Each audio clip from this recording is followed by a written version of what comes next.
First of all, I want to celebrate the brave for coming out today. Woo! Sustainability of all types is so important, and I'm really glad you're here. So I am Tensie Whelan. I am the director of Stern Center for Sustainable Business. Thrilled to welcome you here today. I'm also delighted to introduce you to Dean Raghu Sundaram, who is Dean of the Stern School of Business. In his previous role of Vice Dean and now as Dean, he has led the launch of multiple new degree programs, as well as seen the school's entry into online learning and certificates, and in fact, actually suggested that we have a corporate sustainability online course that I teach. And he's been a real champion for sustainability in business education and really leading in that space. And so we're so thrilled to be able to have him at the helm, and it gives me great pleasure. Please welcome Dean Raghu Sundaram to welcome us here today. Thank you. Thank you, everybody, and welcome to today's event. It gives me enormous pleasure to welcome you all here, not least because with all the coronavirus issues going on around us, it's wonderful to actually focus back on some intellectual activity finally after 5 days of doing nothing but discussing the virus. In 1936, in one of the most famous passages in his book on the general theory of employment, John Maynard Keynes, I think one of the most quoted parts of the book, he has this statement where he says, the ideas of economists and political philosophers, both when they are right and when they are wrong, are more powerful than is commonly understood. And he goes on to say, practical men of affairs who deem themselves quite exempt from intellectual influences are usually the slaves of some defunct economist. Perhaps the most remarkable example of Keynes' statement, apart from Keynes himself and his own influence, was the influence of Milton Friedman's paper in 1970, 50 years ago this year, his article that argued that the sole objective of business should be to maximize profit, that the only social objective business should be to maximize profits. I think it would be fair to say that for most of the last 50 years, that view has dominated both academics and the practice of business, that profit maximization is and should be the only goal of business. Today, that view is being questioned like never before, and increasingly we are seeing references to a stakeholder view of capitalism. In this, as in many other things, one of the reasons that it's so delightful to be at Stern is that we have intellectual leaders who are far ahead of the curve thinking about these issues and leading these discussions well before they even came into the public domain. So 20 years ago now, Stern established its Business and Society program that looked at the interplay between business and society and what role businesses had to play in society. So as part of the Business and Society program, for example, all our undergraduates, in addition to studying a business core and a liberal arts core, have to do a social impact core that looks at the social impact of businesses and the role businesses play in society. Stern has also established a number of centers that have been pretty dynamic in leading the way, in leading the discussion on these subjects. The Center for Business and Human Rights, for example, led by former Undersecretary of State Michael Posner. I prefer to think of it as a center for business and democracy. What role do businesses have in sustaining liberal democracy, a concept that is under attack like never before? We have the Ethical Systems Group led by Jonathan Haidt, and we have the wonderful Center for Sustainable Business led by our incredibly dynamic colleague, Tensie, the sponsor of today's program. Sustainability is an issue that has become front and center in everybody's mind today. Our students often suggest that I think 90% of our students say that it's very, very important in their lives. But it is also true that it has started impacting practice in very critical ways that would have been, if not unthinkable, seemed remote a couple of years ago. So just day before yesterday, we had the global chairman and CEO of EY, the former Ernst & Young, at Stern, and one of the primary goal he suggests for what his firm is going to do is to talk about sustainability As a consulting firm, he pointed out that they expend something like 1.2 million tons of carbon a year traveling. So how do they offset that expense? How do they reduce the carbon footprint? He says sustainability has become front and center to their strategy as a global consulting firm. It's our students who cited. Larry Fink is coming later this year to the Stern School for another event, and he's another person who's championed this idea. So this conference could not be both more timely and more important in leading the discussion. And it's my pleasure to welcome all of you here, the leaders in this subject, to carry the discussion forward. Have a wonderful conference today, and look forward to meeting as many of you as possible at Stern or at NYU sometime in the future. Thank you all.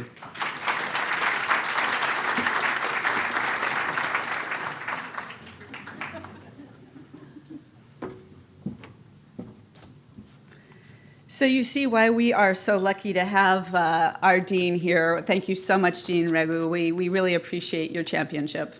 And I also want to say thank you to our lead sponsor, HSBC, and to our supporting sponsors, Glenn Mead and Invest Industrial, and to our media partner, Harvard Business Review. We really appreciate your intellectual support as well as your financial support.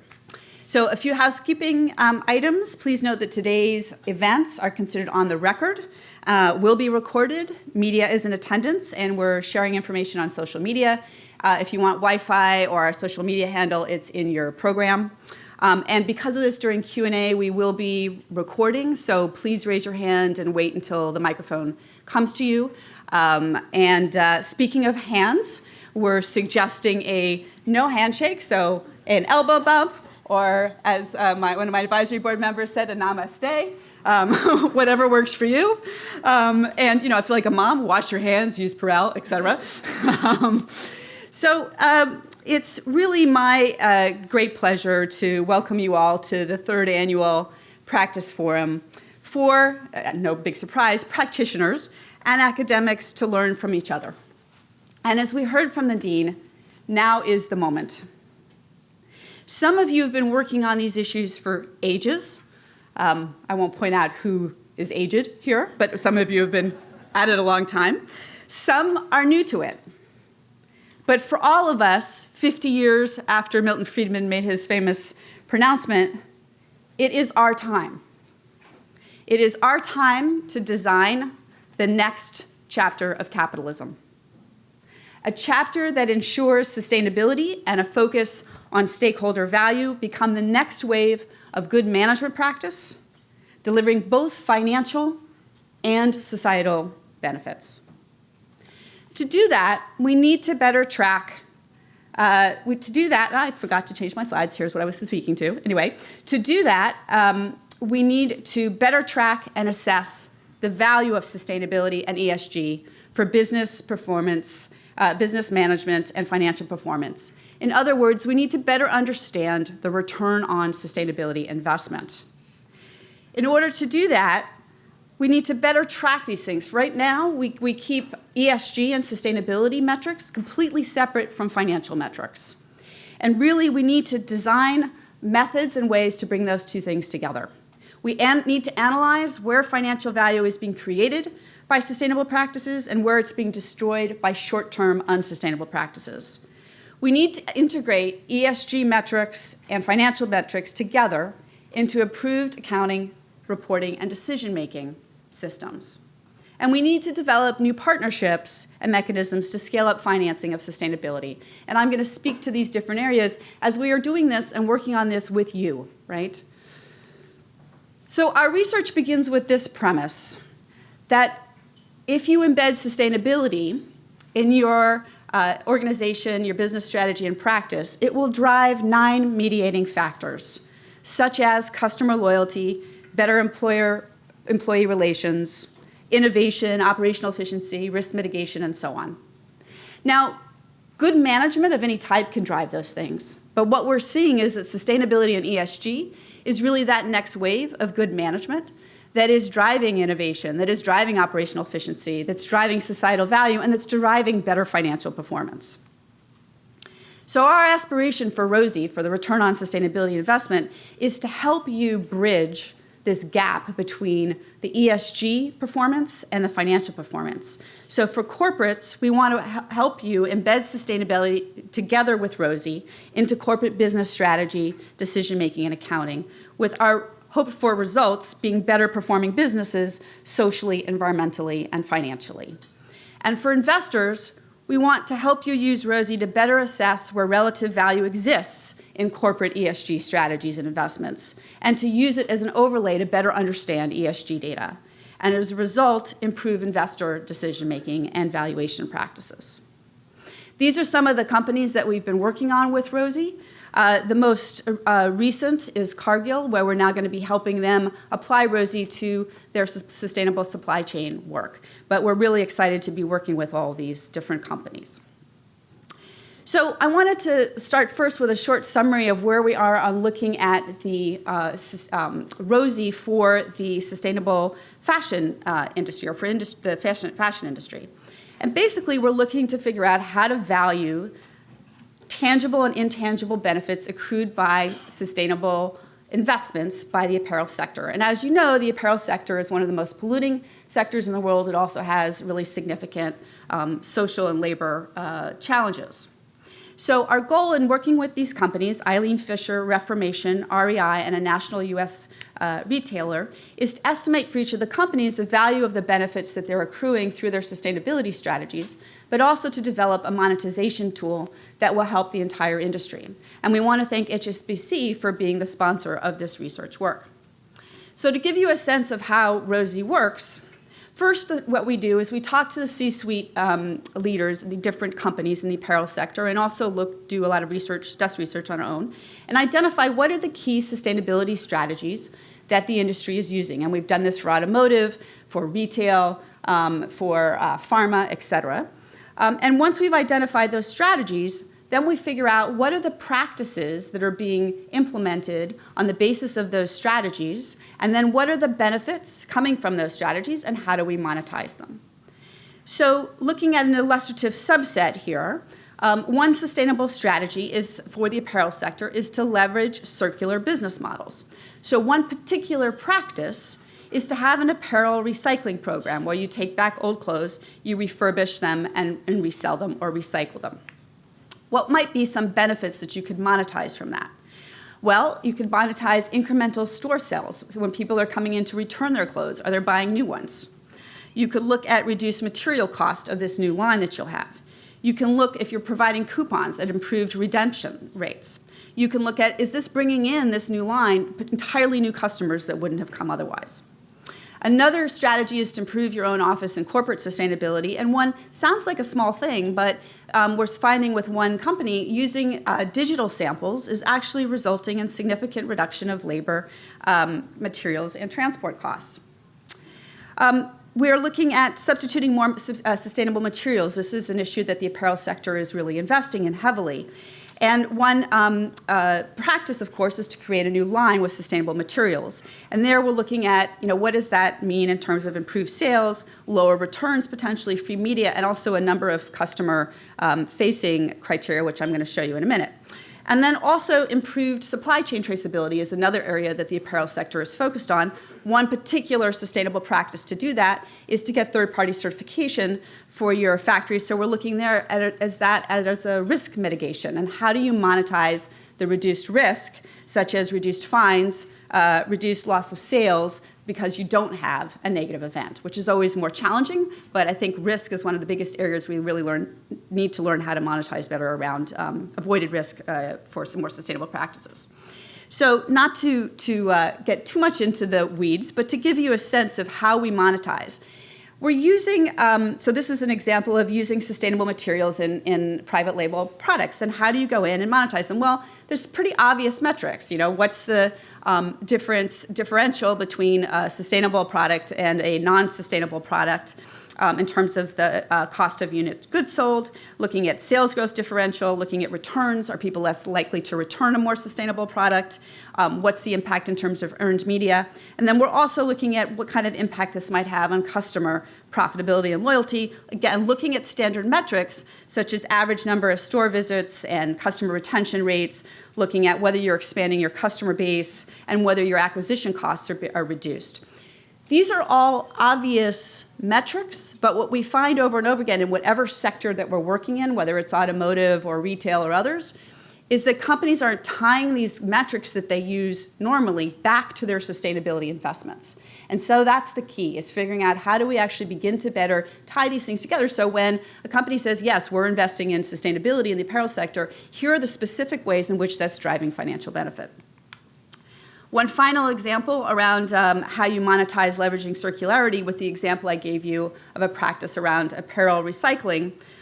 Here we're looking at, giving a gift card to clothes donors. And when you give that gift card, is that redemption or that coupon performing better? And we've actually seen in a variety of different companies that it outperforms other forms of redemption cards. Do you have incremental sales? Or are people coming in to do that? Are they buying more? How about the reverse supply chain? Are you reducing your material costs? What are your sales from the new sales channel? And in terms of customer impact, as I talked about before, what are the impacts in terms of customer loyalty? And again, we're seeing for companies that actually when they're bringing in these new lines, that actually they're bringing in new customers, right? So, and with very low acquisition costs. So fascinating to see how they can change their customer mix and generally to bring in younger customers who are the future for them. So if any of you have interest in what we're doing around fashion, we should be able to announce the results of this and have the full monetization tool by the end of the summer. Our two team members, Kevin Eckerly and Elise Douglas, are here today, so feel free to reach out to them. And some of our companies who are working on this are here today as well as HSBC. So now moving on to another area where, around this question of stakeholder capitalism, and one of the areas that we've seen a challenge around is that as you're trying to maximize shareholder value, that often means looking to get cuts in the place where you use your biggest expense, which tends to be your employees, right? So we're very interested in what is the financial relationship between quality jobs and corporate financial performance. So our research objective is to explore whether investing in improving the quality of employment is beneficial for corporate financial performance and investor returns. And when looking at the academic literature, we find a lot around employee relations and so on, but nothing looking at this particular question. And the opportunity for us is that there's a lot of ESG data now available around quality jobs that hasn't really been been available before. So it gives us an opportunity to begin to better understand these relationships. So our team has developed a novel framework that defines quality jobs, because after all, what is a quality job?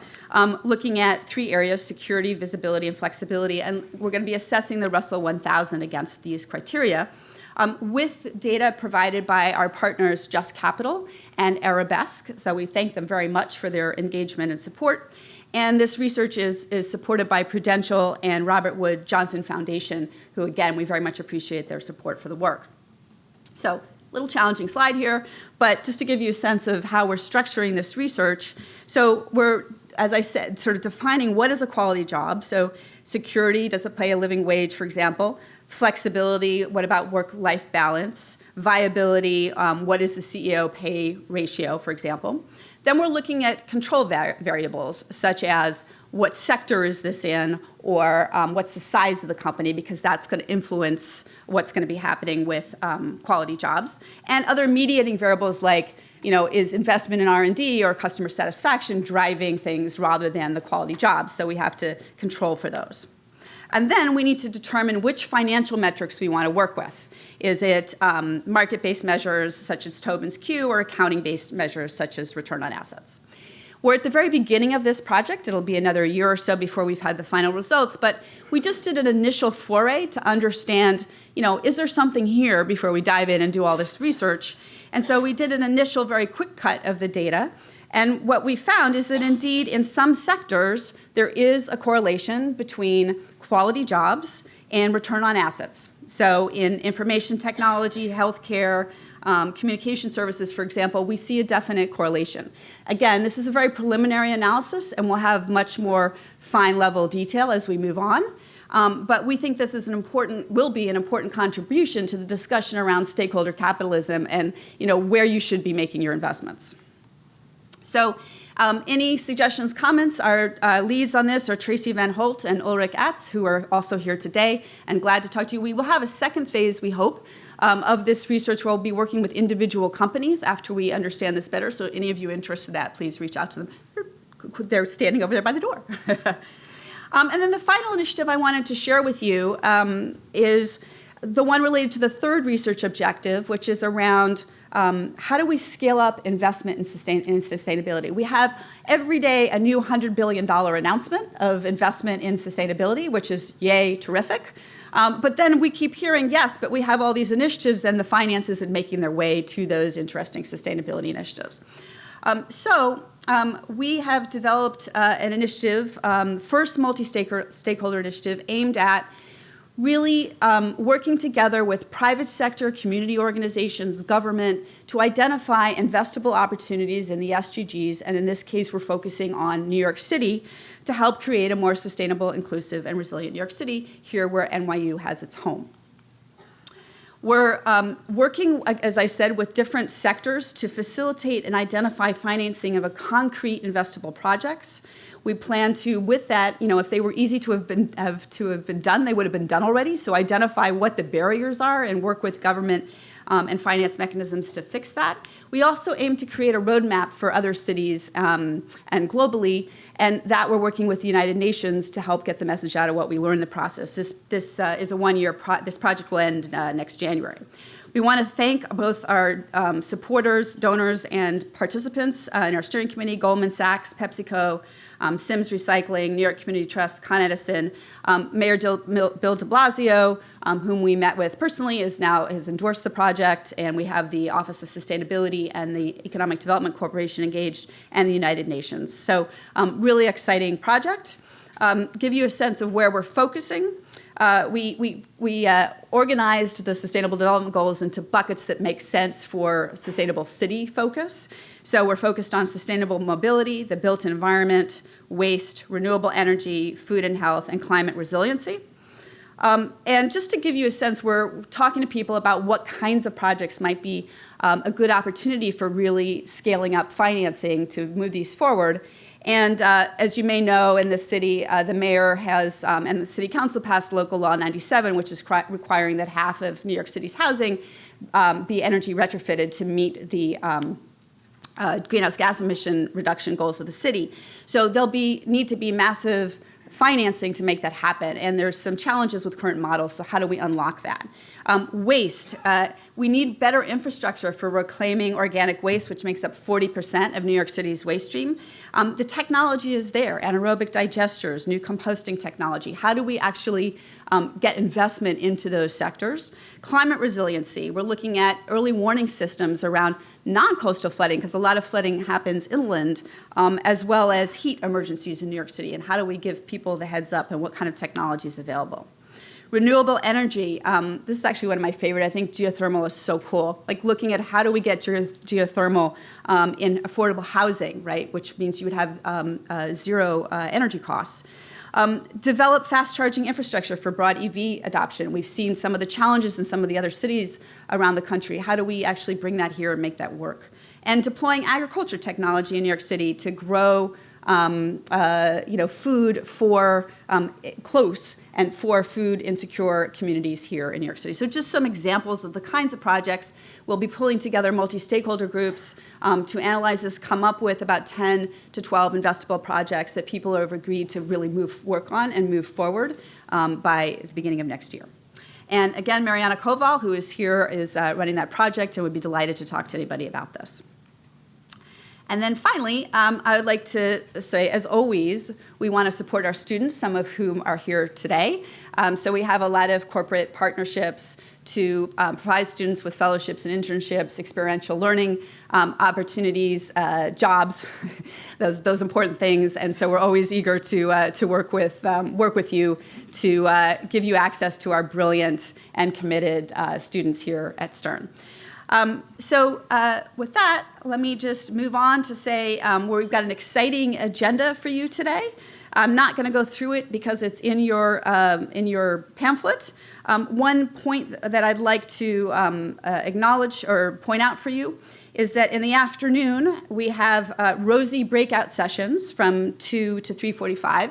And we've asked you to sign up. Some of you have signed up, some of you have not. So I just wanted to ask you to look in your booklet, towards the back of the booklet, to think through which session you want to attend, right, ahead of time, so that you'll get a sense. And this is where we're really going to do hands-on work with you around the ROSI methodology and get your feedback on how we can improve it, as well as help you think about whether this is something that'd be relevant for you in your business or in your investment firm.